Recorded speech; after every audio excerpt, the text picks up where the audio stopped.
WZR Radio starts now.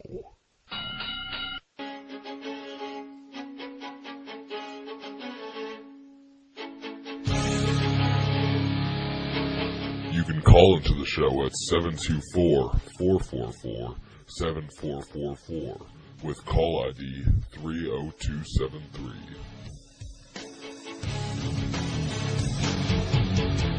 I'm coming up for air so I can check myself again and I stand moving to the man but sheltered confidence. Now, here's your host, Ryan Clark. Now, here's your host, Ryan Clark. Not bad, huh? What's up, guys? What's going on, guys? Welcome to an archived edition of WZR Radio here on WZROnline.com. We had some technical issues, which we'll get to here in just a minute, which prevented us from doing a live broadcast on Tuesday night. But nonetheless, we're going to be here with you for the next hour and a half or 2 hours. We'll archive this bad bitch, and we will get it up by later tonight on Tuesday night. And then you'll be able to hear it all week long. You just heard him in the background from Orange Park, Florida. Matty Boone, what's up, man?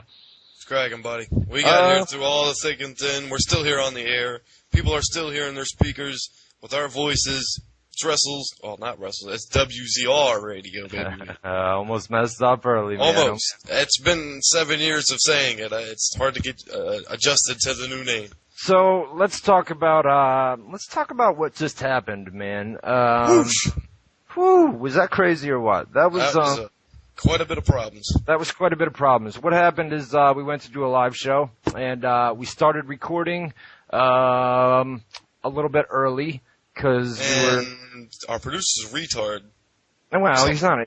I'm kind of a if the producer's a retard, then I'm probably the bigger retard. If you and know the only one that isn't a retard is me, because I had nothing to do with it. But all you got to do, you just show up, get on the horn, get on the phone, get on the microphone. But the problem is me and JMK, I got disconnected. He blames it on me. I blame it on him. That's how it works, you know? But whatever. So I'll just throw it all on JMK. We got disconnected. Then it's hard to explain. What happens is on a live show they require 30 minutes before you can go live again. And we waited 30 minutes. We were going to go live at 7:15 Eastern Time, 15 minutes late. That didn't happen. It wouldn't let us go live. So no, that did not happen. But nonetheless, we're going to take live phone calls. There's still some people in the chat room at WZROnline.com/chat. You know, there's some people in there. Are you going to start that, man? All night. No. Don't do that all night, please, man. So anyways, we got the chat room, WZROnline.com/chat. There's still some people in there. By the time you guys listen to this on the archive, there won't be anybody in there, but nonetheless, you can call us live, 518-282-4776 on the old number. We'll be back live at next Tuesday night from 7 to 9 Eastern Time.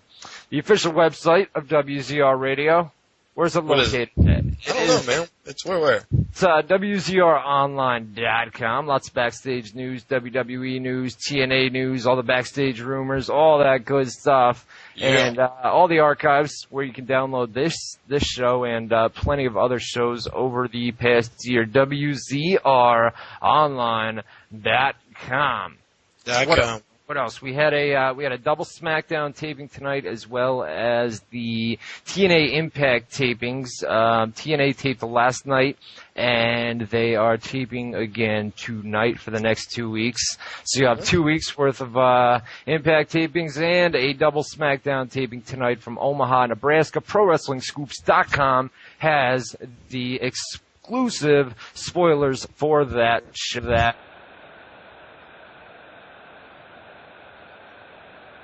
And hey, Matty B, we're going to Vegas, baby. I didn't hear you the last couple seconds. We had some technical problems right there, but yeah, we are going to Vegas, man.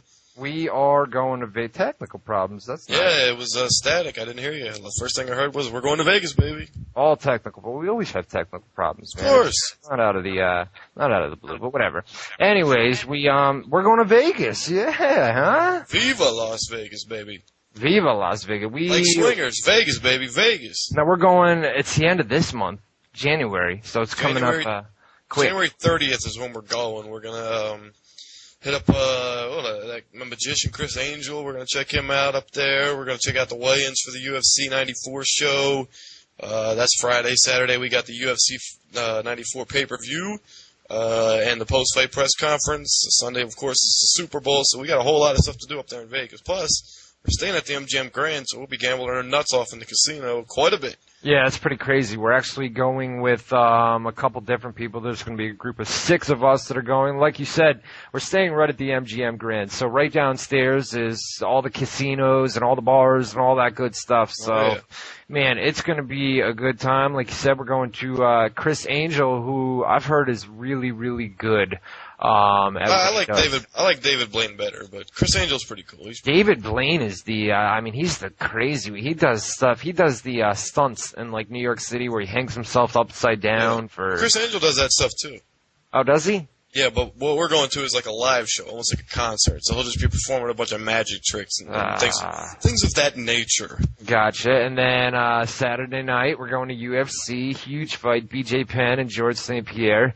Yeah, we'll be at that champion versus champion, man. Yeah, that's huge, man. And the undercard of that pay-per-view looks really, really good as well with some top names on there. So that'll be a good time. Sunday is actually the Super Bowl. We're in Vegas for Super Bowl weekend. So we're gonna be gambling. Yeah, that's a huge weekend for Vegas. So we'll be there that weekend, and then on Monday. Oh, I should tell you real quick. Well, I'm sorry to interrupt, but the UFC 94 show, you said there's a stacked undercard. I'll just run down real quick. George St. Pierre versus BJ Penn's the main event, but as we talked about off air, you got Lyoto Machida versus Thiago Silva. That's like an elimination match for the title. Then we also got Carl Parisi on the card, and a guy that I think you're going to be happy to see because I know you're a big fan of his, Clay Guida will be fighting Nathan Diaz. Are you serious? That's on that pay-per-view? Nate Diaz versus Clay Guida? Get out of here. Yep, and Stephen Bonner will be on there. John Fitch. A lot of good guys are on there. So John Fitch, he's back.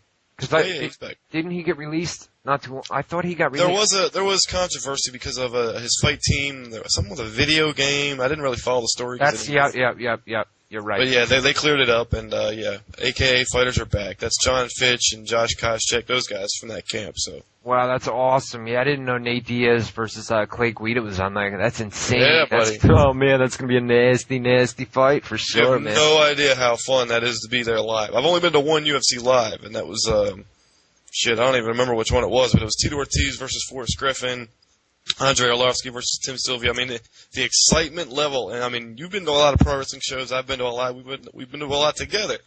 There's, when the pop is there and there's a good storyline and the fans are into it, it's crazy. Yeah. But, I mean, not to take away, but this is real. So when there's a pop, it's like an emotional pop, like it's a roar from the arena. It's just amazing. Wow, that's crazy. And that was I think you went to that one in Cali, right? In California. Yeah, that was in Anaheim. So we're in the home base of UFC. Basically, yep. I mean, Vegas is their home base. So, I mean, that's a crowd. That's the fight capital of the world, really, Las Vegas. Yeah, but that's a crowd. That's a crowd. I mean, you want to talk about emotion from a crowd. I mean, that would be the crowd to have it, is your hometown crowd. You know what I mean? And that's one of the bigger venues. And they're actually doing something special for this pay-per-view. Because there's a pay-per-view this Saturday. Rich Franklin, Dan Henderson. That'll be UFC 93. That'll be in Ireland. But is it really? So that's on tape delay, huh? I think it airs on the regular time, actually. Oh, really? Okay. But there's no free Spike TV like they normally do when they're overseas. But anyways, now I'm talking for spoilers. Yeah. No, I know what you mean. No. It should be airing No, I think it is airing at the regular time on pay-per-view, but spoilers-wise, we will have to avoid the internet. Yeah. But for UFC 94, the one we're going to, they're doing something special for the first time ever. I don't know if you remember for boxing, like for the big fights like Oscar De La Hoya on HBO, they do the HBO 24/7, which is like a 4-episode series, kind of like the countdown to UFC shows. Yep. they're going to do that for the UFC 94 show. They're going to do a 3-part series where they follow George St. Pierre and BJ Penn around, all day with cameras, and it'll be a 3-part countdown. So they're really trying to hype this up because I heard that there's I don't mean to cut you off, but there's a lot of they're kind of pissed off that it didn't air on Spike TV. Didn't they want that to air on Spike, and Spike didn't want to air it? Air what? The countdown stuff? Yeah, the countdown, the BJ Penn and George St. Pierre countdown, because it's going to be on HBO, right? No. It'll be on Spike. Oh, I thought that wasn't going to air on Spike. No, it'll be on Spike.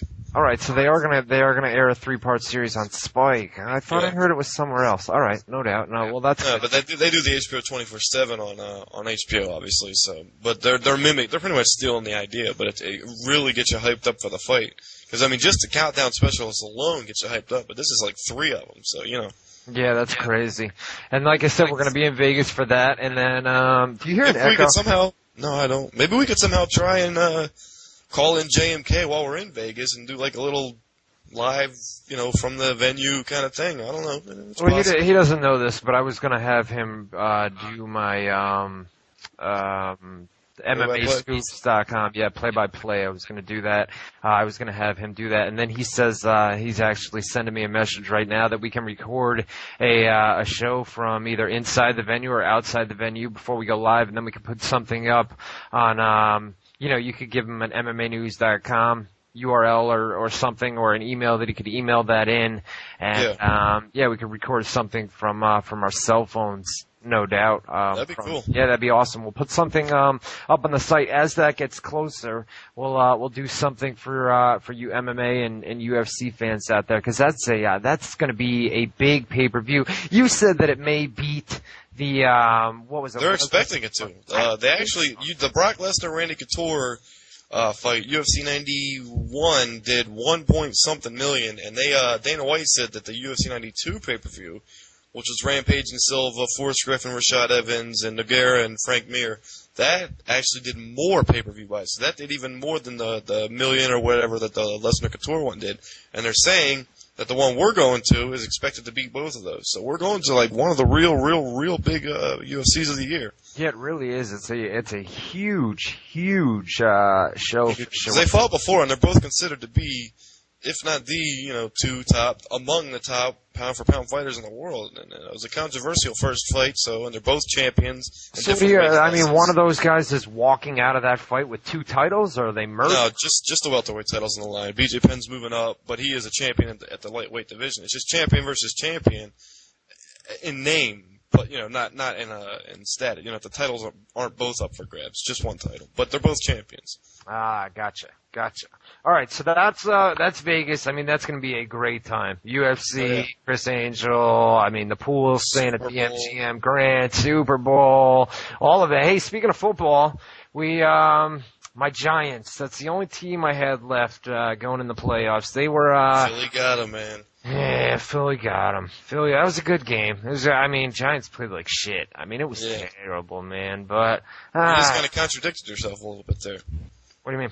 It was a good game, but the Giants played like shit. Well, it was a good game as far as close score. I mean, up until the half. At halftime, I mean, it was within 3 points or something like that.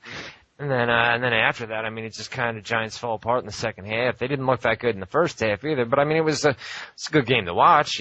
Philly looked good. Which I'm glad they lost, because if Detroit goes winless the entire season, then I don't want to see any team from New York going anywhere in the playoffs further in there. Because quite frankly, if I got to suffer through a season that sucked, so do you. That's how it works. Buffalo was terrible. Buffalo's my main team, and they sucked it up. And then the Giants made it to the playoff. I mean, they're defending champs, man. So that's a big elimination, Giants are going. Now, one last thing here. Oh, I got Richard Gray. I sent him an email earlier today. That's why we've got Matt here. He didn't respond. I asked him, do you want to continue doing the show? And I never got a response. So I'm hoping. Turning heel. I don't know what happened, man. I mean, the last message that I got from those guys were that ad loot was down, ad money was down, revenue, and that they were going to have to get rid of the server for WZROnline.com. So we went out, we bought a new server, and we're going to get it transferred over. But I didn't think that meant that Rich You can't wasn't co-host the show still, yeah, I didn't think he wasn't going to be around for 2009 here. So I what's ad money and servers got to do with him getting I have on no the idea. air? All he had to do is all he's got to do is pick up a telephone and Or a microphone, yeah. and co-host the show. So I'm trying to get a hold of him. Hopefully we can get him back. It's not a personal issue or anything like that. So we don't hate him. No, we don't hate him. I don't know where he is. I don't know if he's going to do the show in 2000 or what the deal is, you know. But in the fans' eyes, he's turning heel, man. He's got to make his comeback, or he's going to be a heel. He may be a heel, man. He's already healed to some people. I mean, a lot of people, you know, they liked Greg because he watched wrestling. I know you don't. You're more into He's a diehard fan. Yeah, but he's a good fan, diehard fan, good fan. But no, and we were getting our groove down on a week-to-week basis, and people became accustomed to him. You guys meshed together. It took a while, but I mean, you guys had your groove finally. We're still getting there. I mean, we're still getting there. 2009, we would have worked on it a little bit more, but hopefully he'll be back. Hopefully, I'll get a response from him, and I'll let you guys know what's up next week, whether he's going to be back or not. One last thing here, man. I don't know if I told you about it, but some of you guys probably read CNN.com, the news. You follow the news, whatever. I don't know. Oh, yeah, I know what you're talking about. All right, right here, right at the exit. I mean, you can basically look across the street and see I-90. It's just up the road. I used to live up there. I know what you're talking about. I guess this guy hired a taxi from Hartford, Connecticut, right? So he comes up. I'm just going to tell the story real quick. Not that anybody cares. It has nothing to do with wrestling, but whatever. We can talk about where we want. It's our show. Nanny boo-boo. It's a good story. So anyway, the guy hails a cab in Hartford, Connecticut, right? So he drives up, and I guess he's coming to Albany, and he knew some people in Albany. Yeah. He's in a taxi cab. He pays a taxi cab $300 by credit card to come up and take him from Hartford to Albany. I mean, that's a crazy amount of money to take a cab, but whatever, he did it. As they get close to Albany, right here at exit 10, right here in East Greenbush, I guess a cop caught the taxi car going 86 in a 65, I think it is up there, right? So he pulled him over. Right there in Ryan's hometown. Oh, yeah. Right there in Old EG, East Greenbush, New York. So the cop pulls him over, and the cop goes up and is, talking to the cab driver about to write him a ticket. I guess the guy in the back seat from Hartford, out of a duffel bag, pulls out an AK-47 rifle, and I guess there was like 3 or 4 minutes that passed, nothing happened, and then this guy, I guess he got the gun locked. There was like a trigger lock on the gun or something. Then he starts shooting, and I guess this went on for like 40 minutes or so, 40 minutes, 50 minutes or something like that is what they said. And anyways, it goes on back and forth, and I guess all these, all the police, different municipalities, came up and... What was that word? Municipalities, huh? Yeah? I don't even know what that means. You're smarter than me on that one. It's police districts. District. East Greenbush, Skodak, North Greenbush, So anyway, shots were fired. I guess like a total of like 80 shots were fired, and this guy was screaming out, "Shoot me, kill me, shoot me, take me down," da-da, as he's firing at these random officers. So anyway, it wound up on CNN.com. There was a cell phone video up there, and I don't know. He screamed to shoot. You guys got to understand, Ryan. The guy loves controversial news. He loves controversial news on CNN. If there's a high-speed chase, I mean, he can't be happy. He's happier than a pig in shit if there's a high-speed chase live on video. My God, don't get him started on the weather. There's a million things he could be boring you with right now, but I think he's done. I'm done. That was my sniper, I guess. It was an exciting thing, yeah. Oh, it's pretty crazy right here in East Greenbush. I mean, that stuff doesn't happen around here. I guess exciting isn't the right word since it was shots fired. But yeah, well, nobody was hurt. I guess he died. He died. I guess a police sharpshooter, they said, used a scope and shot him in the head. Usually when they do that, it's like they want to get. It's like they don't want to commit suicide because maybe of religion or something, but they feel if they can get somebody to shoot them, they die and they're not killing themselves, so they're not committing a sin, blah, blah, blah, blah, blah, even though hijacking a taxi and firing shots, I would consider that a couple sins if you ask me. But, Yeah, right. No, it was pretty crazy. It was, I mean, that happened on Saturday, I think, so it got pretty crazy up here. Lots of cops and traffic was diverted from I-90, so. And I never heard the end of it, just like you guys. And, yes, I'm done. He loves it. He loves this stuff. Big news story. East Screamish, New York, baby! There, man. That's my former hometown, baby cakes. No doubt. All right, hey, we had, I know you don't watch it. You didn't watch Raw last night, and you sure as hell didn't watch Genesis on Sunday. See, I'm looking at the card. If I would have known Mick Foley was in one of the matches, I would have gotten a stream. I would have watched it. You would have wasted. You didn't tell me. You would have wasted your time. It was. Oh, was it no good? That wasn't that good. The pay-per-view over it all. Basically, what happened is earlier in the day, Kevin Nash was admitted to a hospital with a staph infection to the elbow. Actually, had surgery done on that today. It was, I mean, there were people that were really worried about him within that company before they went live. So, I mean, he had surgery today, but I mean, there was talk that he may have had blood poisoning, which, I mean, you can relate to. UFC fighters. Yeah, that happens all the time in UFC because of the mats. They don't clean the mats, or if you wear shoes on the mats and you're rolling around and you get staph infection. Usually it's in the leg area, but No, but you were telling me the other day that UFC fighters have died. No, they've been in a critical condition. I mean, okay. Yeah, just like Kevin Nash's situation. Yeah, I mean, it was, they were kind of worried. I mean, they still are. I guess it happened, in New Japan. They, went. Has there been any pictures? Because usually when you see it, it's very gruesome. There's like a giant hole wherever the staph infection is. No, I didn't. There's no pics online. Not that I've seen. Because we've got pictures of staph infections that have MMA fighters. Actually, Kevin Randleman, we had the exclusive, Kevin the Monster Randleman. I don't know if you remember him, but, Yep. He had staph infection once, and he gave us the exclusive, and he took some pictures on his cell phone and gave them to us, and it was like a giant gaping hole in his leg. It was the most disgusting thing you've ever seen, but, yeah. Ouchies. It looks nasty. Hey, we had, I'll run down Genesis here real quick, the, pay-per-view. How was it, man? It had its good ups and downs. I mean, Jeff Jarrett versus Kurt Angle was, what do I have here? Tore the house down? Yeah? It tore the house down. Yeah. It tore the asylum down. It did. Is that what they still call it? The TNA well, asylum? They weren't in the asylum. They were in oh, that's Charlotte. right. They go on location now. I forgot about that. Yeah, sometimes. For pay-per-views, and they do house shows as well. But pay-per-views, a lot of their next pay-per-view against all odds is going to be in Orlando. So, I mean, they on and off. You know, they go on the road on and off for pay-per-views. But they're not just stuck in Orlando like they have been. You know. No. I mean, they've got somewhat of a touring schedule, and I'm sure they'll increase that in 2009. Who knows with the way the economy is right now? Yeah. I mean, it may be a bad time to do that, but who knows? I'll run it down top to bottom here. Just run through the matches. LAX and Eric Young versus Sanjay Dutt, Jimmy Rave, and Kiyoshi. Kiyoshi. Looks like Kiyoshi, but I've never heard his name said, so. Yeah, I don't remember. Probably Kiyoshi. You know who I was watching? Well, there was one part where it got real corny, but Mike Tenay is one of the most, I think, underrated announcers. I mean, he really does a great job of selling. You know, he used to be a Dave Meltzer, right? Yeah.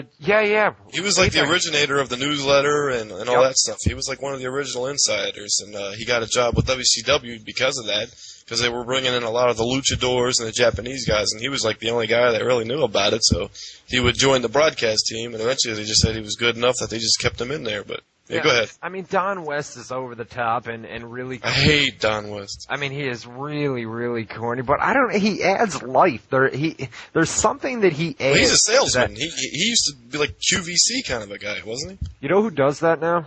Who? Maven.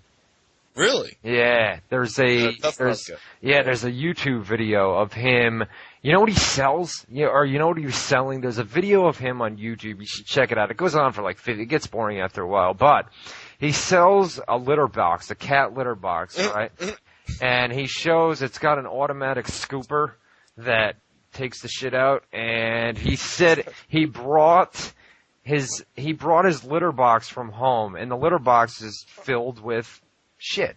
and Yeah. piss and that, and then he course. goes through and shows people how it scoops it out, and it came out all clean, and he did a great job selling, but he brought his actual litter box from home, filled with crap. Wasn't that nice of him? He went from being a school teacher to a tough enough contestant to a wrestler that broke his leg and kept going, and then they cut him, and now he's selling cat litter shit stuff on selling cat litter boxes. No doubt. Descending. All right, so that was that opening match, it was good. It was an elimination style match. Good stuff. LAX and Eric Young took the nod on that one. Yeah, Sanjay Dutt is one of my. I know he's so small, but I like the high flyers. You know what I mean? Yeah. People that high. He's underrated. Yeah, he's great. He's an excellent worker. I love to watch him when he's probably one of my favorite wrestlers in TNA. And then in our next match, Alex Shelley, who is great on the microphone. He is another guy that's really, really underrated. And Chris Sabin versus Alex Shelley. They've been a tag team as of late. Motor City Machine Guns. Team out of Detroit for Boone. Yeah. No, but no, they did. I know. All right. Well, did you ever catch Impact on Thursday night or not? Do you ever just? I watched the last one I watched was when they went live. They did the live show. Oh, okay. Yeah. I think that was the formation of the Main Event Mafia. Okay. Yeah. Not too long ago. Yeah, that was only a couple months ago. Did you see the arena that they set up? Didn't it look so small? That one side had like a I don't know, there was like a sheet or something, or maybe it was just a wall that was there. I don't know. It just looked so small. So we had Chris Sabin and Alex Shelley. It could have been better. It started off real slow, and then they got to a faster paced style. But it was decent. It was good shit. It was good shit. That's what I have in the show as well. No, but Speaking of good shit, call Maven if you need to clean that up. So there you go. I like that. And you want a cheap plug? Nude pictures of Alex Shelley can be found at TheWrestlingAnswer.com. TNA Wrestling. We put those. Damn it! Put those on the TNA site. TNAWrestlingNews.com. They're so far buried down on that. Maybe I should repost them. Curiosity kills the cat. Remember we talked about that last cat that shits in the litter box that made that sells. The cat that poops in the litter box, huh? Yeah. It sells, no doubt. I love you, man. Man, it's good to have you back. It's good to have Matt Boone back on WZR Radio. It's good to be back, brother. We got that chemistry. We've had a 7-year chemistry going, man. That on air, yeah. And we're friends in real life. I missed it, man. I missed you. I missed you in 2000. I came back in the early part of 2008. Yeah. We do it right. All right. Sheik Abdul Bashir versus Shane Sewell. Now, let me ask you real quick before you get into your little rant here. Isn't Sheik Abdul Bashir, isn't he formerly, what's his name? Come on, give me the help here. He was, Daivari. Sean Daivari. Yeah, that's it. Yeah, I was waiting. I was going to give you the chance to try to I kept thinking of the guy that he managed. Muhammad Hassan. Yeah, there you go. Wow. Yeah. He hasn't even done indie wrestling. He retired out of nowhere, right? Didn't he just say, I don't want to do it no more? Well, they did there was a problem with Spike TV. Because they were on Spike TV back when Raw was over there. They moved, and Spike TV didn't like that angle. The terrorist stuff. Yeah, terrorist thing. So they dropped They invested in him. They had him working with Hulk Hogan at one point. So, Oh, yeah, no. They were going to push him. They had him pushed right to the top, and then Spike TV called put the axe on that angle, and then... You know who, that Muhammad, what's his name again? Muhammad Hassan. He looks just like David Blaine. Yes, a little bit. Yeah. I know David Blaine. Chris Angel I know, too. He dates the hot chick, Holly Madison. Playboy. Yeah. Yeah, the Playboy chick. Yeah, so anyways, back to the match. I hated Sheik Abdul Bashir and Shane Sewell. Shane Sewell is a referee, and they've done this angle where Sheik Abdul has attacked Shane over recent weeks, and Shane can't fight back because he's a referee. So Jim Cornette came out and fired him and said, all right, I'll rehire you in 3 days, but you're going to be on the talent roster. If it was Earl Hebner would have pointed at the logo on his T-shirt and then pushed him. That's what he would have did. Yeah. The match ended. Shane Sewell walked out. At the end, I hated it. I couldn't. That match was, that was one of the low points on the pay-per-view. And then I thought the next match was a triple threat match for the TNA World Tag Team titles. Lethal and Consequences Creed against Beer Money Inc. Beer Money Inc. is a team. Chris Harris left TNA, went to WWE, did the Braden Walker gimmick over there. I mean, failed miserably. But they had the team of America's Most Wanted with James Storm and Chris Harris. AMW, yeah. And Harris left for WWE. Really got screwed. I mean, that's a guy that you kind of want to feel bad for him, but then you learn from people that, I mean, he was a guy that when he left TNA, he didn't part with them on the best of ways. He kind of left and gave him an attitude on the way out, so they're not as open to take him back. The bridge, man. And then Robert Roode really stepped up, and now the team of Robert Roode and James Storm, Beer Money Inc., is, on the same magnitude, if not better, than AMW. So Robert Roode, the last time I was watching him, he was doing like the Rick Rude kind of thing with the robe, and he was higher than everybody else. Now he's a beer guy? He still got that. James Storm does James Storm comes out and has the beer drinking gimmick. But Robert Roode's the money guy. Beer Money Incorporated, it's beer and money. One's money, one's beer, you know what I'm saying? So we crowned new TNA World Tag Team Champions here with Beer Money Inc. Also, there was Abyss and Matt Morgan in that match. But yes. Yeah, I forgot to mention them. But that was good stuff between those guys. And then the Knockouts match really disappointed. They had ODB. You know what ODB stands for? Old Dirty Bitch. Instead of Old Dirty Bastard? Yeah, ODB. Wu-Tang. I know you like the Wu-Tang. Wu-Tang. They were just up here in Clifton Park up at Northern Lights. I didn't get to see. They had RZA, Jizz, all those guys. But anyway. Wu-Tang Clan ain't nothing to what with? Ain't nothing to, Oh, okay. ODB, Roxy, and Taylor. Well, we got young ones listening, baby. You know that. ODB, Roxy. And Taylor Wilde defeated, ready for this? The Contourage. Yes. Raka Khan. They have Raka Khan, Raisha Saeed, and Sanjor Bolt. Wow. Say that 3 times fast. Yeah, right? So that's Awesome Kong. It's like her posse. You know what I'm saying? The Contourage. So, that's where they're going with that. The match itself was... You said Kurt Angle's banging Raka Khan, right? Kurt Angle is banging Raka Khan these days, yeah. Yeah. You keep talking. I gotta look this chick up on Google. Yeah, throw her up on Google, baby. No doubt about it. She's a black chick, right? Yeah, I mean, she's a good-looking black chick. I thought you said she was fat. No. That's Awesome Khan. Awesome Khan, okay. Yeah, Raka Khan's okay. She's she's alright. She's decent. Bad. Yeah, not bad. You got her up there? Not bad. Yeah. All right, and then we had what was the next match here was Jeff Jarrett versus Kurt Angle. Wow, that was an early candidate for match of the year for sure. I know we're only in the first few days here of 2009, but you've got to put that up there as the match of the year right now. Really? You know, I mean, there hasn't been anything else. We're only what are we at? What's today's date? The 13th? Yeah, so we're only 13 days into the month. So that was that's match of the year in my book so far. They did spot after spot after spot, real dangerous stuff too. There was one spot where Jarrett went to do a dive to the outside through the middle ropes and basically broke himself, man. Just went head first into the ground. Just like get caught on the rope on the way out. Or his arm or something, and then he just went down and just head first. I mean, it looked nasty. Both guys. Any injuries from that? Yeah, both guys when they got backstage were pretty beat up from the reports that came out. Nothing major though. Online, nothing major. Jeff Jarrett was pretty banged up, had a shoulder injury, but he was at the Impact taping tonight. And last night as well, so it's not going to be anything that's going to keep him out. But there was one spot, Kurt Angle Olympic slammed Jeff off the stage through a table that was down on the ground. The angle slam? Yeah, Olympic slam. Angle slam. Maybe they can't. I don't know. They use Olympic. Who's that a date now, bitch? They did.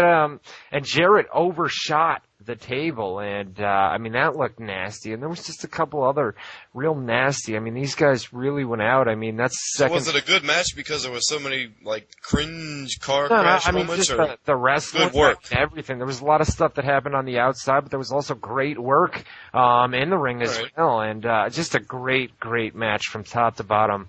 Both those guys, that's their second match that those guys have had, and they tore down the house like I have. Yeah, I remember the first angle that they had. That it was very personal.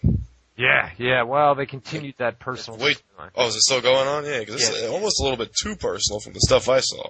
Yeah, it wasn't Kurt Angle messing about like Jeff Jarrett's dead wife or something like that. And then daughters, they brought the daughters. Yeah, the dead wife comment was. And Jeff Jarrett books this stuff, right?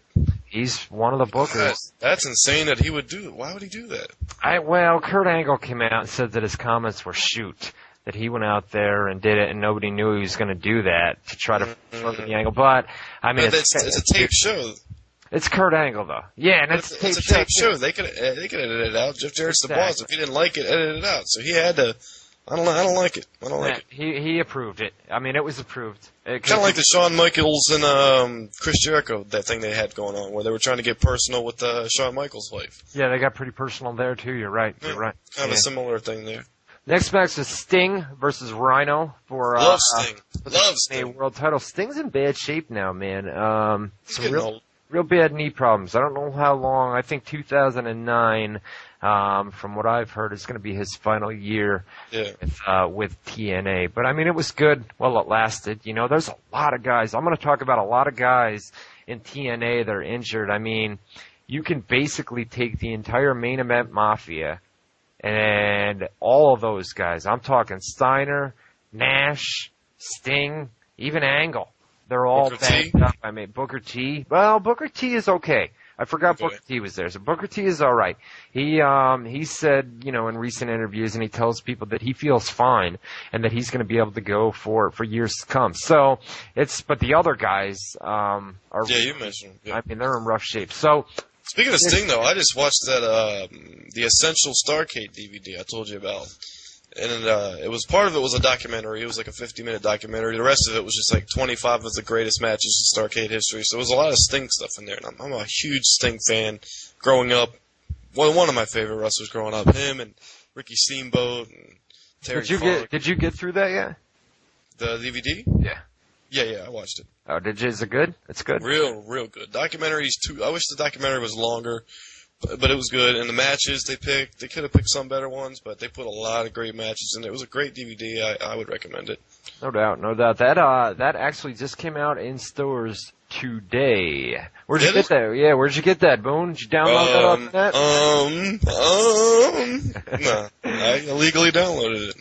No doubt. Off. Come get me. Hey, those torrent sites are pretty good, man. You're not supposed to say that stuff. That's supposed to be underground, baby cakes. Yeah, my bad. It's all right. Whatever. Keep going. Sting versus Rhino. The crowd was dead because this followed up Jeff Jarrett and Kurt Angle, which so the crowd was probably a little overspent and didn't have enough energy to get up for that match. Yeah, or was the match just bad? I didn't watch. No, I mean it was okay. They did some stuff on the outside. I mean both guys worked hard in the match. It was just the crowd seemed awfully dead for the match. I mean people that were in attendance at the pay-per-view that sent me live notes said that the crowd was hot all night long. So maybe it was just the way it came through on TV, but it really seemed like during that match they were dead. And then the main event. Well, you know from going to a lot of the tapings and a lot of the live shows and pay-per-views and house shows, it's a big difference from what you hear on TV and what you hear in the building. It really especially if it's TV and you can compare the two. Like if you're there live and you tape it and you go home and watch it and you're like, wow, it was a lot louder when you were there. Yeah, you know what I mean? I agree 100%. So then we moved on. Actually, that match was kind of quick. You could tell they were running behind on time here because the main event didn't kick off till about 10:45. About 10:40 actually. I'll give it 10:40, and that is usually about the time that a WWE pay-per-view ends. So? I mean, I know they book the 3-hour block, so it's from 8 to 11. They get 3 hours if they need to use it, but WWE a lot of times just goes off the air. They like to be off the air by 10:45. TNA, they push the limit a little bit more,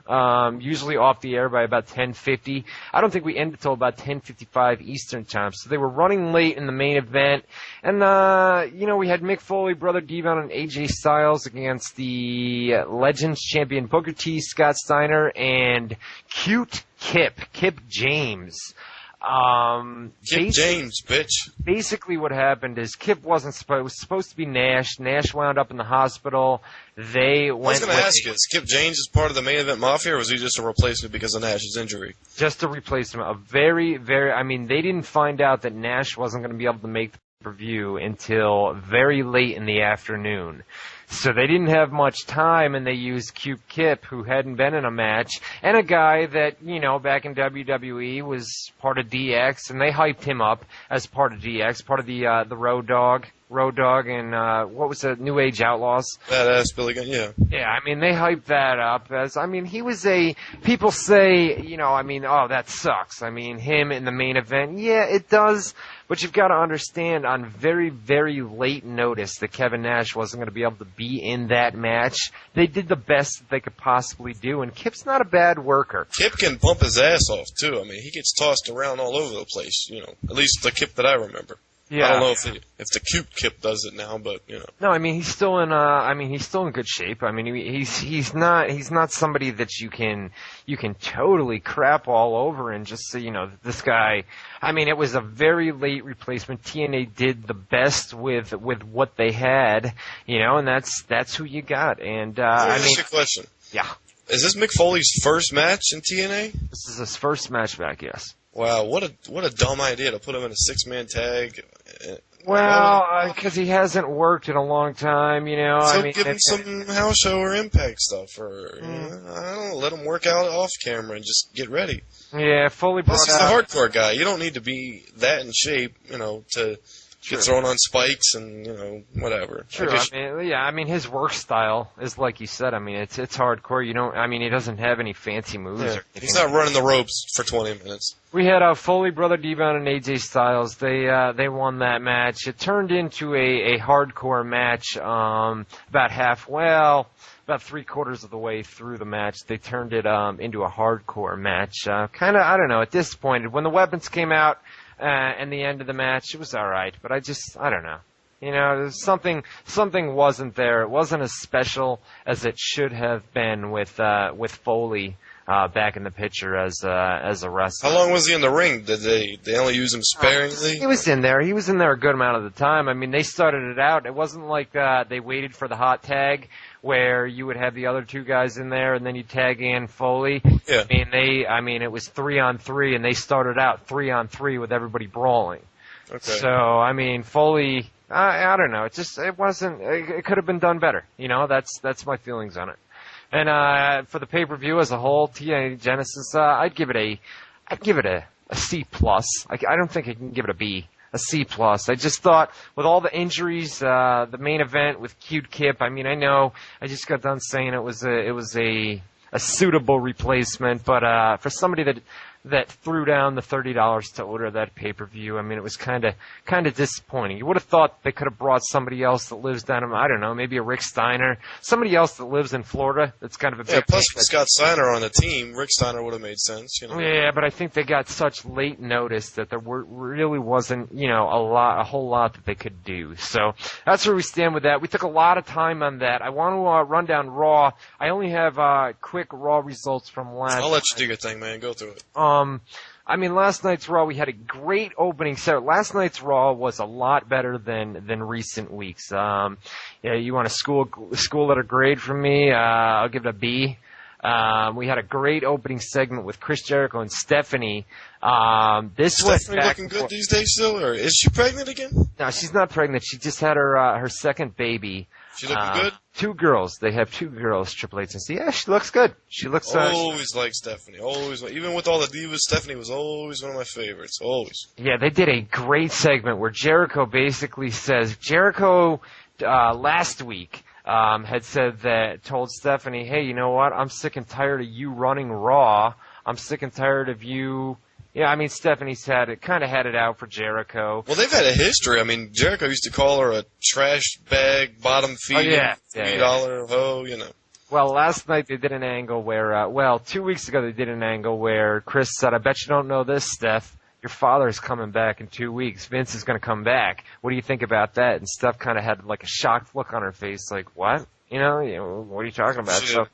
Anyway, Stephanie comes out, and Jericho interrupted her and basically said that he wasn't going to wrestle again until he got a world title match. And Stephanie said, no, this is my show. And Jericho says, I don't care if it's your show. Vince is returning next week, and Vince is going to overturn all your decisions. He doesn't care. So Jericho's like, I don't care. And Stephanie says, well, this is tonight, and tonight I'm in charge, so you're fired.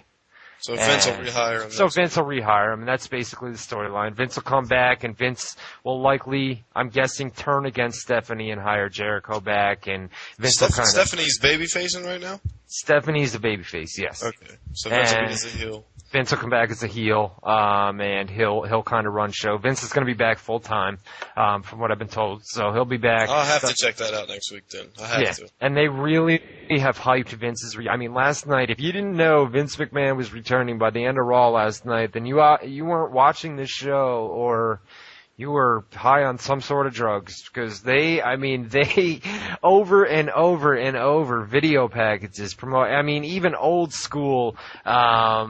They were airing old school video packages where he would fire people. And let me tell you guys, it's not a coincidence that in that video, the one where they did Vince McMahon firing people, it's not a coincidence that TNA stars Kurt Angle and Mick Foley were the first two people shown in that video. You can bet that that's not a coincidence. So, anyways, that was a... How long has it been since Vince has been on TV? It's been a while, man. The last we've seen him is where they did the death angle. We thought he was dead. Oh, okay, I remember now. That's a while, yeah. Yeah, so it's been a while, man. It's been months, man. Probably the middle part of 2008 is when he left. So I mean, this is a big deal for them. And that was a great opening Raw segment. The next match, Rey Mysterio defeated The Miz. I expected more. The Miz has been really on his game as of late. Really, really fun to watch. I don't know, but I gotta watch and see. 'Cause he was so annoying. I just hated watching him. Well, they've put him in tag matches as of late. Maybe that's what it is he's not in the ring. He acts like a jerk off though. He just acts like a dumbass. I don't know. Yeah, he is kind of a dumbass. But I mean, as far as in-ring work is concerned, I expected more from him and Rey Mysterio, just because I've seen the Miz's work in recent months, and it's been off the hook, man. I mean, it's been not off the hook. It's been good. I mean, John Morrison is awesome to watch. I mean, that guy. He's always been good. I mean, next Shawn Michaels, he looks like him, man. He looks like him with the long hair, the body. He's got the same exact body as Michaels. I don't know. I just see John Morrison. He's cut up way more than Shawn Michaels. Yeah, way more cut. I know what you're saying, but the same. He's the same size, the same style, yeah. Yeah, exactly. William Regal versus CM Punk was our next match. William Regal... This was your no DQ, all that stuff, right? Well, it was if William Regal got DQ'd, CM Punk actually got DQ'd. The referee caught him. He hit a low blow. It was a mistaken low blow, So basically what they've done is they've set up another match next week, and now it's no DQ for both men. So next week, somebody wins the title. Listen, guys, they're in Chicago next week. CM Punk looks to be his time. I had said it a couple weeks ago. CM Punk was going to have a run with the IC title. I mean, William Regal, they put the title on him overseas. They always do that for the big United Kingdom pop. When he comes back to the United States, William Regal just falls flat. He's like a guy that nobody cares about. It's William Regal. So what, I like him as a heel, but I haven't seen him in a while, so maybe it's different. No, it hasn't been any. I mean, he's with Layla, but he hasn't had much mic time or anything like that. He's just, it's kind of a flat angle. So basically, Chicago next week, CM Punk, the hometown pop, title win. I could really see that happening. And CM Punk, from what I've heard, is in for an IC title run. So we'll see next week in Chicago. A match that they hyped up 2 weeks ago, Randy Orton defeated Kane. Not much here. Ted DiBiase actually made his return. Ted DiBiase Jr. made his return last night. Basically, the storyline was that he came out with Manu and Sim Snuka, who were fired last week from the Legacy faction. Yeah, he told me that. They're gone, right? So anyways, we had Ted DiBiase returned with Manu. Sim Snuka came out to attack Randy Orton. Of course, Ted DiBiase turned on Snuka, so then we had a beatdown. We had Randy Orton, Ted DiBiase Jr., and Cody Rhodes back to our original three. I talked about this last week when we had a caller. We're to our original three members, like I had said, and we now have that tag team feud that I talked about. It is in place now. So you'll have DiBiase and Rhodes against Manu and Sim Snuka. There's also been talk of D.H. Smith, due obviously in part to the last name, coming in to be a part of that faction as well. I don't know. There was talk that that's the British Bulldogs kid? Yeah, that's the British Bulldogs son. D.H. Smith is what they're called. That was Harry Smith. It is Harry Smith, but they're going it's D.H. I mean, that's the name. D.H. Smith is a ring name. I know some stuff, see? Yeah, not bad. They were going to bring him back in the next couple weeks. I don't know if that plan is still on due to my original, from what I originally heard. That's why I said it last week, and that caller had called in and said, I don't remember what he was trying to say, but I was trying to get the point out that I had heard that they were going to do the tag team match, and I believe that they're still going with that.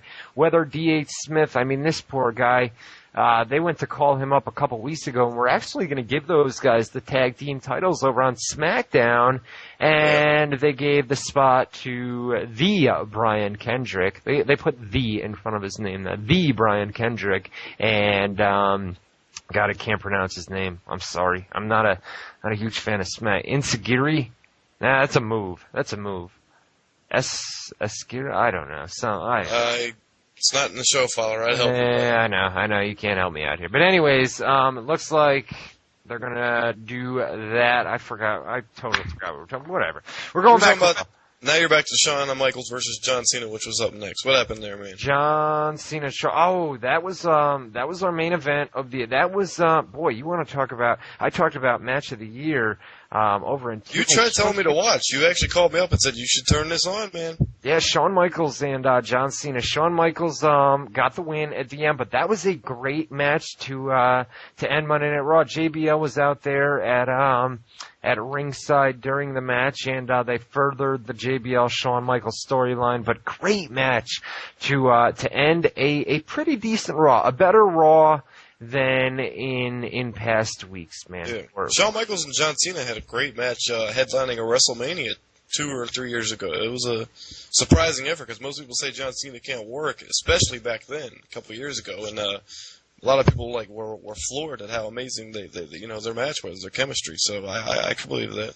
Yeah, so that was TNA Genesis, and Dub it was Monday Night Raw. Hey, what we're gonna do now is we're gonna take what are we gonna do now? We're gonna take a quick commercial break. We're gonna go take a piss. I know I gotta pee. I don't know if you have to pee. I do have to pee. All right, we'll take a quick commercial break, and then I don't want to put you to sleep. So what we're gonna do is we've already done Raw, we've already done Genesis. Let's take a break. And there's the music. There it is, baby. Oh, yeah. All right, we'll take a break, and then we'll come back. And why don't we run down UFC 93 this weekend? And then we'll come back into some WWE and Indies, and then we'll wrap this bitch up. Can do. All right, buddy. We'll be back. You're listening to WZR Radio here on WZROnline.com. With Matt and Ryan Clark.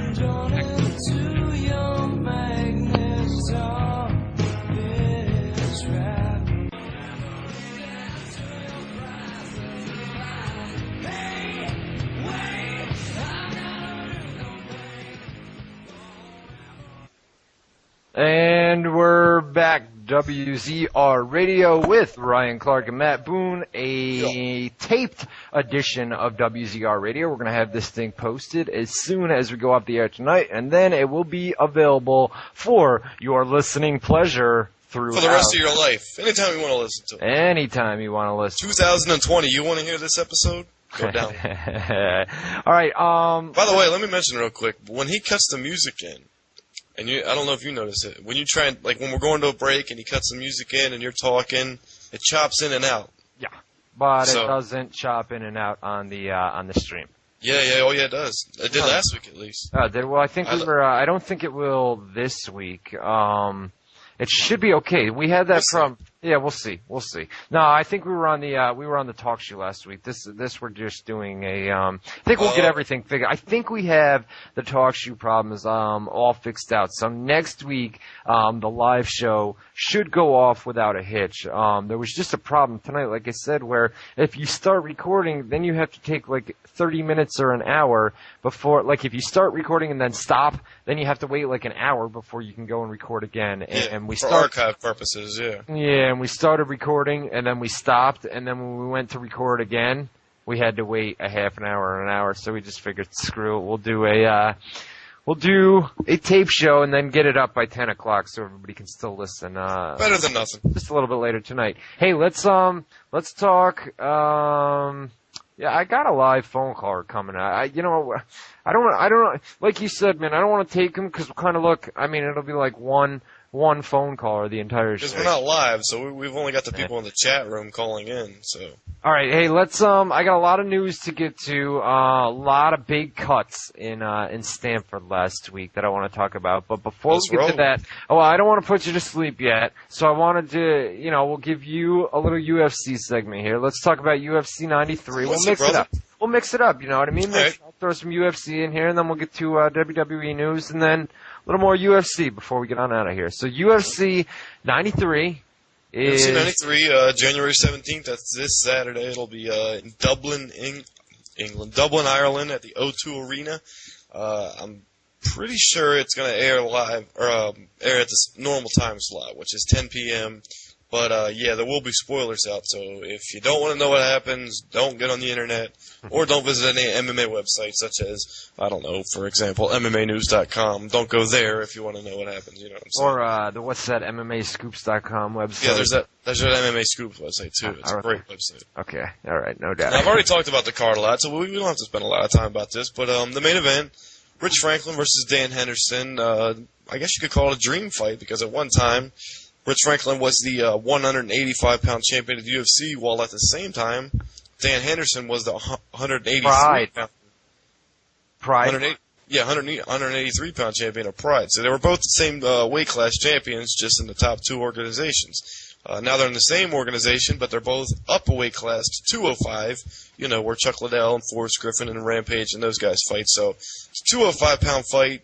But it's still a dream fight, and it should be a great match. Hey, let me ask you this: who do you have? I gotta go Henderson. I'm leaning toward Henderson, but I don't know, man. It's a hard one to pick. That's one of those where you would have to really bug me to bet money on it. Why do I picture Henderson looking so much bigger than Franklin? No. Actually, no, I think they're about the same. I know Franklin's he was a huge 185-pounder. At 205, I mean, he cuts from what, like 225, 230? Dan Henderson, I think, cuts from about 220, so I think Dan Henderson's a little bit smaller. But Dan Henderson has the edge in wrestling, by far. He's got great knockout power in his right hand. He's got great left hooks. But Rich Franklin's got better footwork. He's better on the ground, and it's just a great style matchup. So and they're both big names, and it should be a great fight. So that's our main event, and then how are we looking for an undercard? Are we all right? Do we have some big fighters? Yeah. Oh, definitely. I watched the countdown. Actually, I don't know if it aired in America. I downloaded it. It was a Sky Sports version from the UK. And they did a decent job of building up, because there's a very big story behind the semi-main event. What were you going to say? No, let me. Maybe it's that one. Don't they usually air countdowns on Spike TV? And this one, there's something on Spike TV where they're not doing a countdown to one of these pay-per-views. It's probably this one. Okay, yeah, that must. From what I know, yeah, there was as far as UFC.com on their TV schedule on the TV schedule page. They have nothing set for UFC 93 Countdown, but they did do one because it aired in England, and I downloaded it and watched it, and it was the same as any other countdown. But I don't think it aired on Spike TV or in the U.S. anywhere. So. That's weird that Spike TV wouldn't pick that one up when they've picked it. You know what I mean? It's kind of weird. I don't know. Who cares? Well, at least we got one for George St. Pierre, and We got 3 of them. Yeah, I know, a 3-part series, like we were saying. Oh man, I mean that's gonna be awesome. So one's gonna air. It'll be a weekly, 3 weeks over the course of 3 weeks. Yeah. Yeah. Okay. Yeah, the first one will be the 14th of January, which I think is Wednesday, so it'll be coming up tomorrow. Yeah. So that's okay. When does the new Ultimate Fighter start? The new Ultimate Fighter starts. Oh, actually, that's another thing I should mention. The main event, Rich Franklin versus Dan Henderson. One coach is already set for the new season of the Ultimate Fighter, and it's Michael Bisping. Rich doesn't want to do it, right? Yeah, he's not into it, but he's gonna if he wins. But here's the story. You know Michael Bisping, right? The UK fighter that was on the Ultimate Fighter, won, and you know all that. Okay, he's already set as a coach for the next season of the Ultimate Fighter. The other coach will be the winner of Rich Franklin versus Dan Henderson. Now here's the twist. They fight each other. The coaches fight each other. The coaches fight each other, but Rich Franklin and Dan Henderson are 205 fighters. Bisping used to be a 205 fighter, but now he's fighting at 185. Rich Franklin versus Dan Henderson, whoever wins is going to be the other coach alongside Bisping. So one of them would have to move up or down. Down. They're going to be moving down, and it'll be a 185-pound fight. So we're going to see. It'll either be Rich Franklin and Michael Bisping as the coaches, Bisping or Henderson and Bisping. Yeah, and either way, the fight will be at 185. Gotcha. Wow. Okay. Well, then that makes for a good fight at the end of that season. And a good season. I mean, Dan Henderson's kind of boring. So hopefully he. Well, basically, when I asked the start date is the 3-part series. Is that going to air after the? I mean, that's going to start fairly soon, right? I would think. Well, the Ultimate Fighter, I'm not sure when it starts, but I know the first part of the 3-part series for George St. Pierre, BJ Penn starts tomorrow or today, depending on when you're listening to it. The 14th of January. Okay. But anyways, the semi-main event of UFC 93, January 17th this Saturday, Dublin, Ireland. It'll be Mauricio Shogun Hua making his return against UFC Hall of Famer, former champion, and former Pride Grand Prix champion, Mark Coleman. And that's a bad blood fight because in Pride they fought, and it was supposed to be an easy fight for Shogun, but Mark Coleman went to take him down with a double leg takedown. Shogun went to try and block the takedown, not block it, but like land with his hand so he didn't, get slammed. Mm-hmm. And when he planted his hand, his elbow completely popped out of place, and it was like upside down, backwards, gruesome looking. And Coleman didn't want to stop hitting him, even though the referee was trying to pull him off of him. So, of course, the Brazilians, very feisty people, no offense to you Brazilian listeners out there, jumped in, tried to jump Mark Coleman. Mark Coleman's camp jumped him. It was a huge melee in the ring, just a big brawl. And to this day, those two hate each other still. Really? So it's a very bad blood fight. And you've got a rematch from a shitty ending, so you want to get a winner. You know what I mean? So yeah. And the fact that Mark Coleman won, and in the action, it's a real win in the sense that he did the takedown that caused the injury. But it was a freak thing, and believe me, Shogun is going to eat him alive. That's what I was just going to ask you, man. You got Shogun there, so we're not going to be betting that one. No. No. I got to go Shogun there. So what's the next one down? Next one will be Dennis Kang making his UFC debut. He'll be making his UFC debut. He fought in Pride. It did very well. I believe he works with George St. Pierre. He's a Canadian guy. Dennis Kang versus Alan Belcher, a guy who fights very similar to Dennis Kang. Both 185 guys. Should be a great fight. Probably a good striking matchup, I would think. So that's a good one. Yeah. Who do you have in that? Belcher or? I would have to go Dennis Kang. Yeah, you got to go Kang. See, I don't know much about Kang because, like you said, this is going to be his UFC debut. What's he coming? Yeah. He's coming from Pride. Yeah, he was in the Pride Grand Prix, and what was it? I don't mean to cut you. What was the show that you watched the other night where you're like, man, I miss Pride? Oh, it was the what the hell was it? The K1 Dynamite show. Yeah. See, you sent me the links to those fights. I don't mean to get off topic, but you sent me the links to there were a lot of big names. Did you watch them? Fights. No, I didn't. They were everything. There was something cool about it, even if it was just the entrance. There was something cool or exciting or just badass about every fight on that card. Even though it was a lot of freak show stuff like Japan likes to do. But I mean, you had Bob Sapp's return, Mirko Krokop's return. You had a mixture of kickboxing matches and MMA matches. Sakuraba was on there. Sakuraba made his return against Kiyoshi Tamura, a fight that's been years in the making. And Sakuraba actually lost by decision.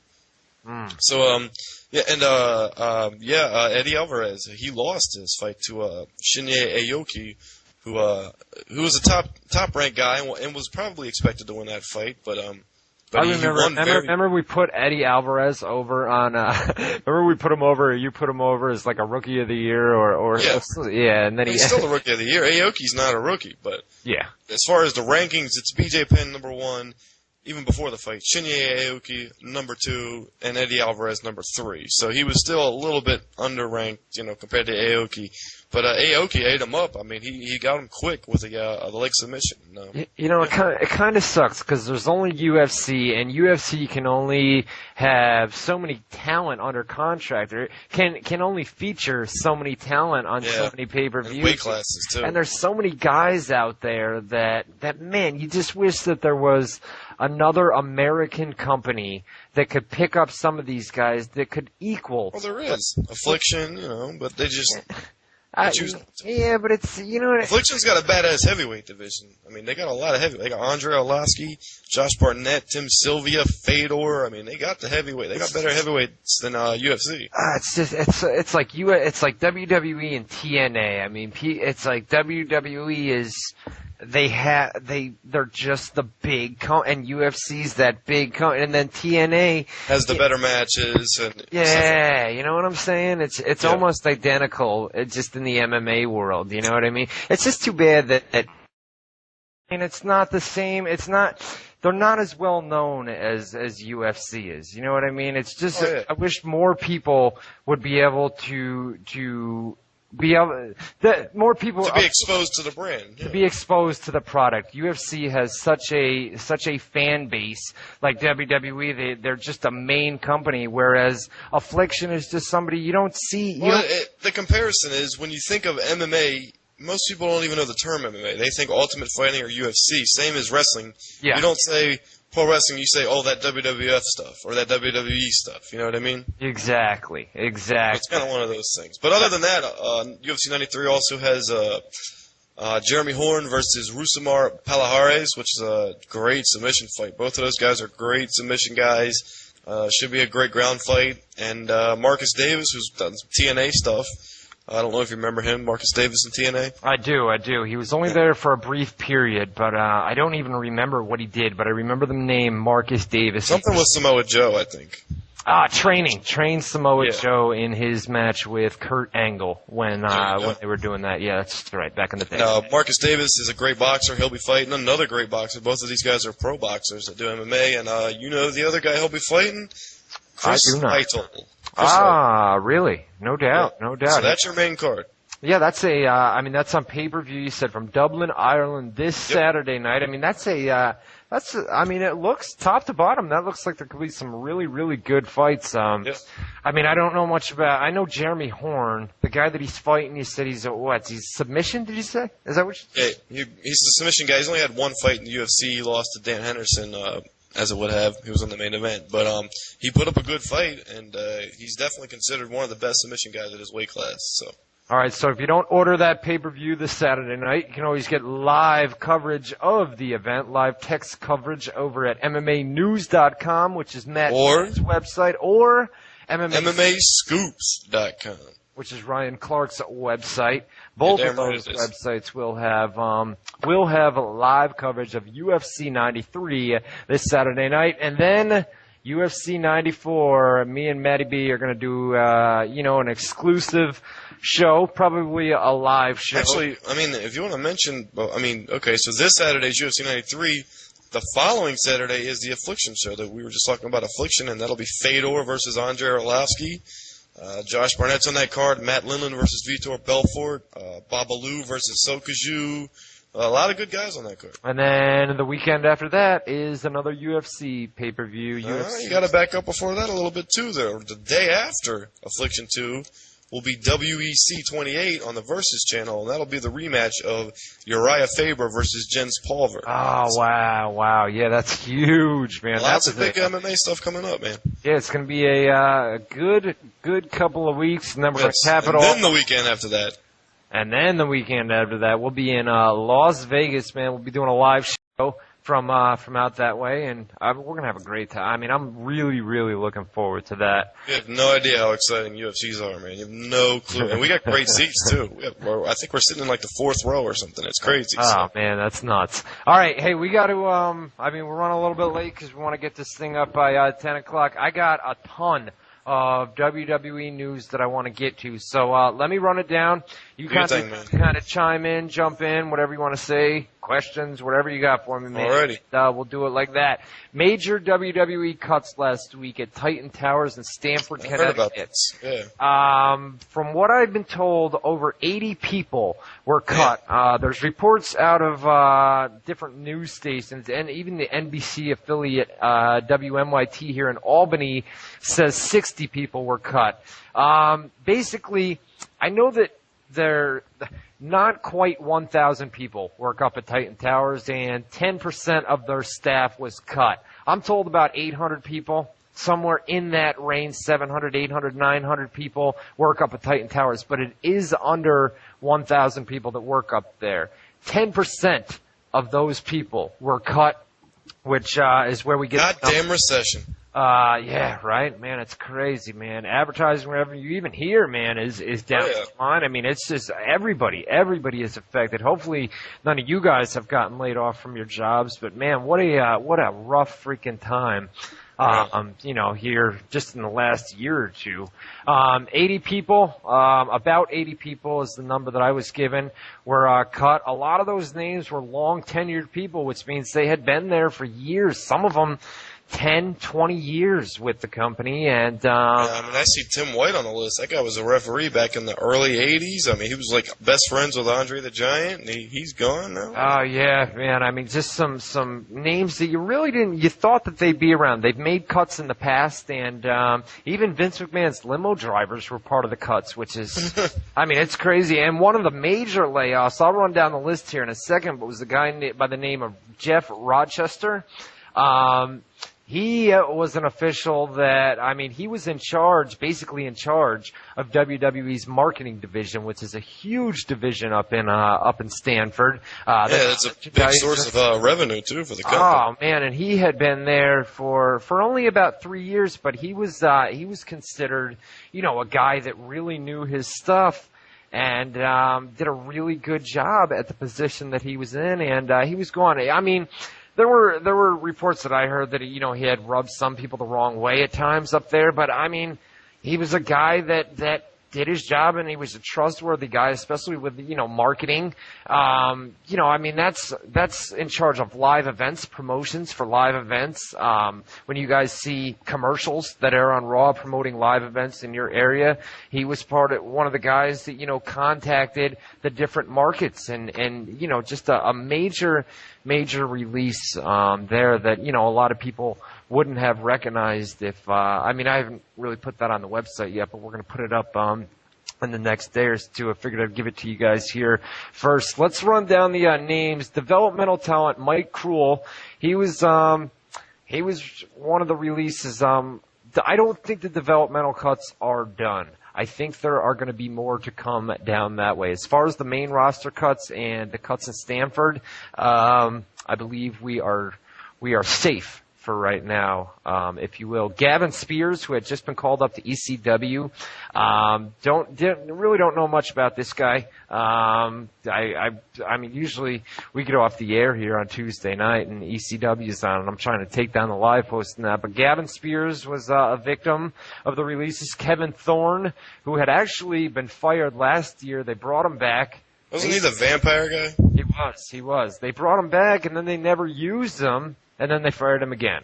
Yeah. So, whatever. Val Venus, that kind of shocked me because that's a guy that has lasted through cut after cut after cut. And they had, they wanted to tap this guy. I mean, as of maybe last year, they had wanted him to be an agent or a producer when he had, when he called it time to lace up the boots, and he could still stick around in some sort of backstage role. But even unlace the boots. Unlace the boots, yeah. What'd I say? Lace the boots? If you're lacing them up, you're going to have to wrestle. So yeah. My bad. Well, we had producers cut. Barry Windham. You know, just You also had D'Lo Brown. He was gone. D'Lo Brown was another talent that was cut. I mean, he was just recently brought in as of, I don't know, or middle part of last year. They were using him on TV too, weren't they? Very seldom. A little bit here, a little bit yeah, there. a little bit here, a little bit there. Kind of nothing for him. But you know, they hired him back and they got rid of him. It was a sad release too. Yeah, referee Jimmy Corderas. He was released. I haven't put this on the website. He was released on the same day that his father passed away. So he got a call from Laurinaitis that said, "Hey, you're gone from the company," and his father passed away late that day. That's something that hasn't been reported on any of the websites. I'm going to put that up later tonight. I've got some more news on some of these releases, but that was that was a bad day for Jimmy, to say the least. Another referee, Kevin Keenan. This guy was a new guy, really hadn't been there for long. And he was just a victim of the cuts. You know, I mean, how many referees do you really need? And now they're pairing up referees where they send 3 of them on live events during the weekend. So 3 referees go one place, 3 referees go to the other place. Yeah. One with the Raw brand, one with the SmackDown brand. You really don't need a ton of referees. The same thing with producers as well. Tim White, who was very well liked backstage by a lot of the guys. He was released from the company. That took a lot of people by surprise. And Vince McMahon's limo drivers, who have been there for a long time, years and years and years, were also victims of the cuts. I mean, he's still got 1 limo driver, but 2 of them are now no longer there, a victim of cuts. And really, how many limo drivers do you need? I mean, at least you don't need to be in a limo that gets blown up on TV. You know yeah. No doubt. All right, what else? Tim White, yeah, we talked about him. Tim White, in addition to being a producer, actually handled a lot of the income that was made from house shows. So merchandising sales and ticket sales. He was in charge of a lot of that money from arena to arena, and then it would. So everybody who drank a beer, you know, your money went in Tim White's pocket and then over to Big Boss Man. All right, let's get to some other news here. Steve Austin is going to be the main attraction at this year's 2008 Hall of Fame ceremony. This was confirmed by WWE.com. I heard it was taken down too, wasn't it? It was taken down. Somebody they sent me an email, so I actually have the picture where when it was still up. Well, there was a rumor that it was a pissed-off former employee that may have been fired, because they fired a lot of the WWE.com web staff, and then a notice appeared, and then they took it down the next day as soon as we put it up on the websites. But it resurfaced again, a different message, not the same one. The message that was up on the website said, "Hell yeah, hell," spelled H-A-L-L. So I don't know. It seemed off. It wasn't something that WWE.com. I don't know. It just didn't. Hale or Hall? Because that would be Hale. H-A-I-L. Hale. Well, yeah, maybe it was H-A-I-L. Yeah. Hell yeah. So I don't know. I don't know. They put it back up yesterday. Like all hail Steve Austin. Hail. Yeah, I guess that would. Not Hail Hitler. You know. I guess that would work.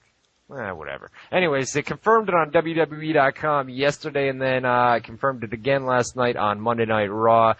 Cowboy Bill Watts also posted a message on WrestlingFigs.com the other day where he confirmed that he was going to be a part of the Hall of Fame as well.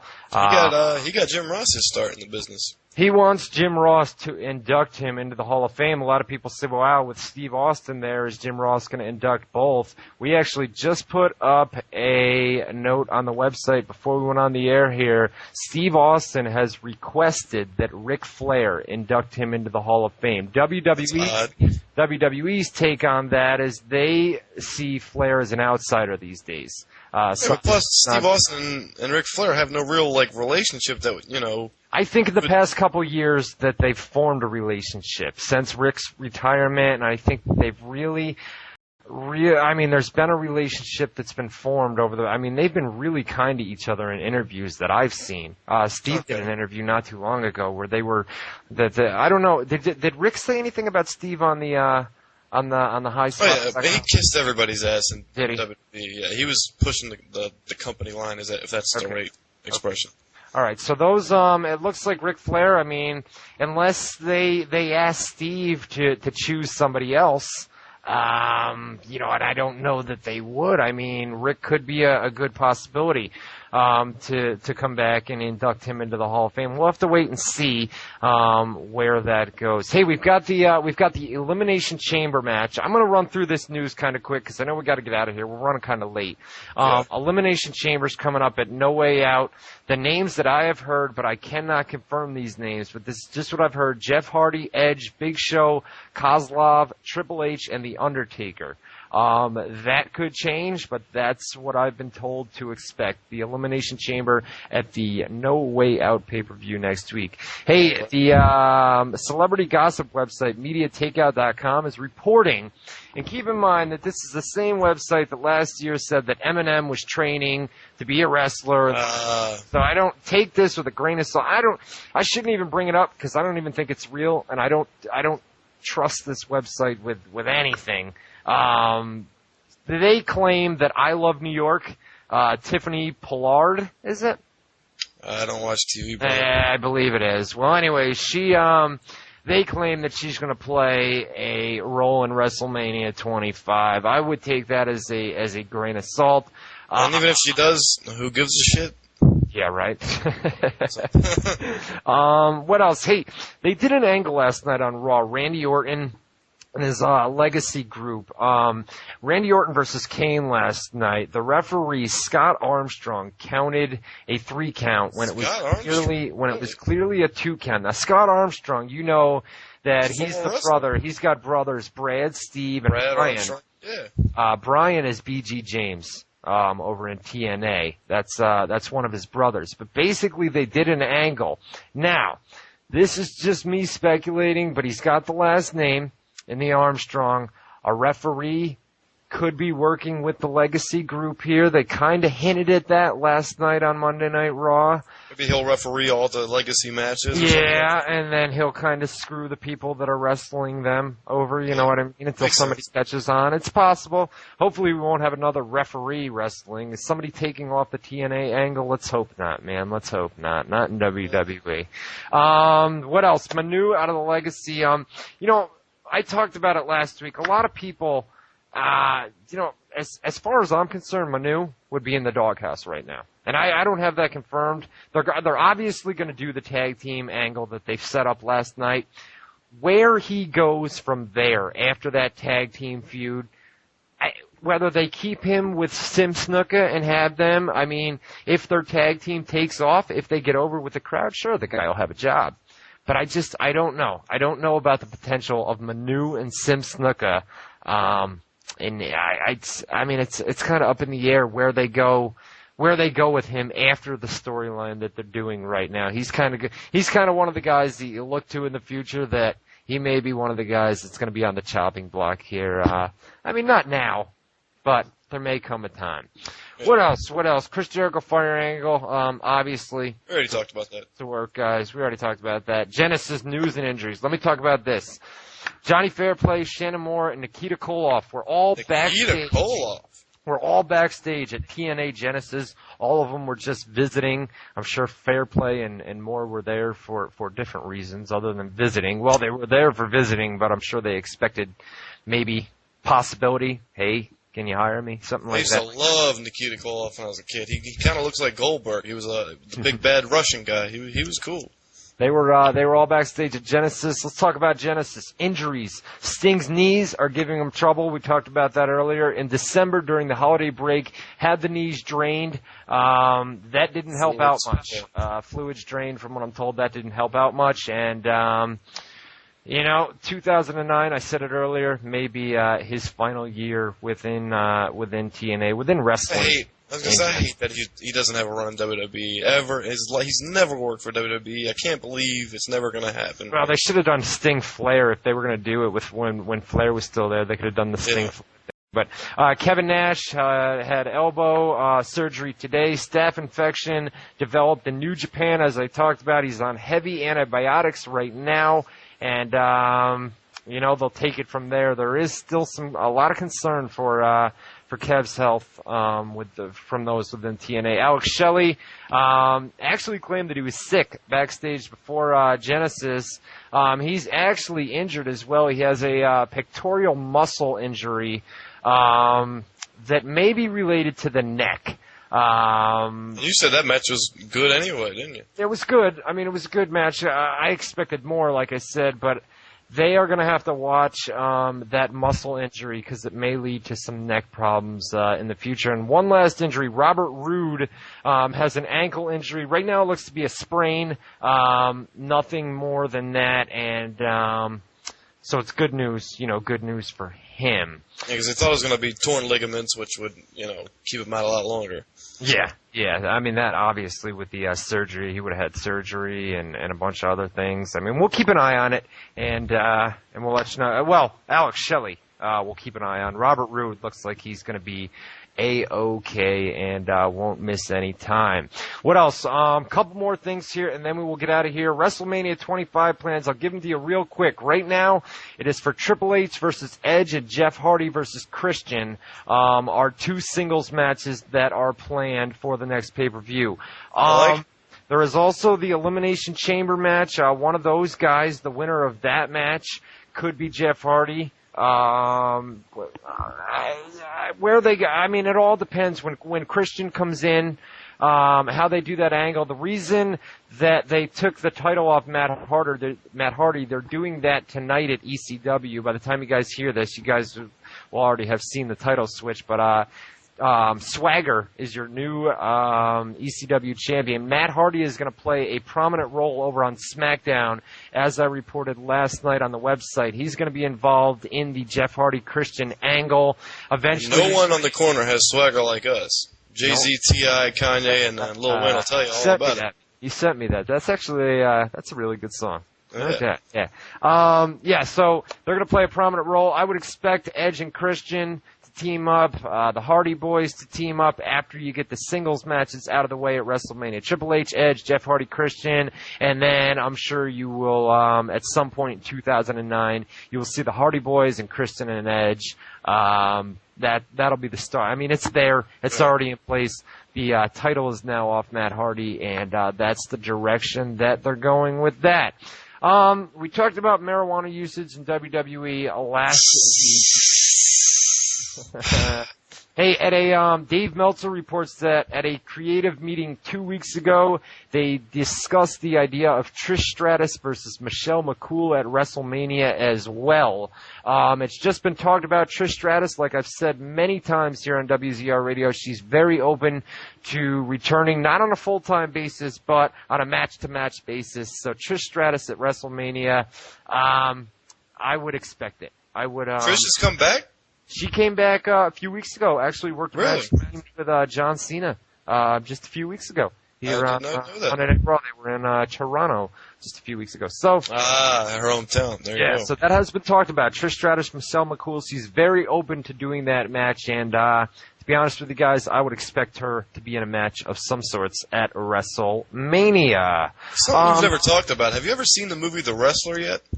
No, I have not. I have not. I've got that. Do you want me to send it to you? Some guy sent me a link. Okay. Yeah, but go ahead and send me your link because I'm sure yours is a lot better quality than some fan Real email. good movie. Sorry to interrupt. Go ahead, man. I don't know. It's all good. I'm done. We're done. That's all the Plugs? news. We'll do plugs and then we'll get out of here.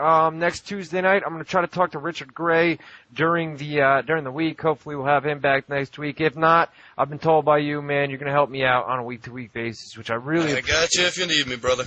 Until I can find somebody else. So I can't thank you enough. If it's not Richard Gray next week, it'll be me and Matt Boone. Let's do some plugs. We got UFC 93 this weekend. You got an MMA website. Let them know what it's all about, baby doll.